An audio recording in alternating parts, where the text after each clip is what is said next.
Welcome, happy Christmas to you all. Today we are watching Jesus' birth story. పడకుము Mariya, నీవు దేవుని వలన కృప పొందితివి.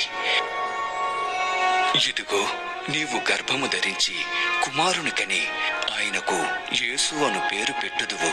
ఆయన గొప్పవాడే, సర్వోన్నతుని కుమారుడనబడును. ప్రభువైన దేవుడు ఆయన తండ్రి అయిన దావీదు సింహాసనమును ఆయనకిచ్చును. ఆయన యాకోబు వంశస్థులను యుగయుగములు ఏలును. పురుషుని ఎరుగని దాననే ఇదేలాగు జరుగును? పరిశుద్ధాత్మ నీ మీదికి వచ్చును. సర్వోన్నతుని శక్తి నిన్ను కమ్ముకొనును. గనుక పుట్టబోవు శిశువు పరిశుద్ధుడై దేవుని కుమారుడనబడును. ప్రయాణికులతో అసలు ఎక్కడా స్థలం లేదు. నాకు పెరట్లో ఒక పశువుల పాక ఉంది.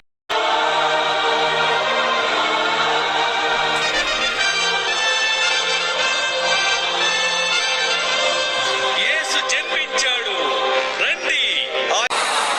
భయపడకుడి, ఇదిగో ప్రజలందరికీ కలగబోవు మహా సంతోషకరమైన సువర్తమానము నేను మీకు తెలియజేయుచున్నాను. దావీదు పట్టణమందు నేడు రక్షకుడు మీ కొరకు పుట్టియున్నాడు. ఈయన ప్రభువైన క్రీస్తు. దానికిదే మీ కానవాడు. ఒక శిశువు పొత్తిగుడ్డలతో చుట్టబడి ఒక తొట్టిలో పండుకొని ఉండుట మీరు చూచెదరు.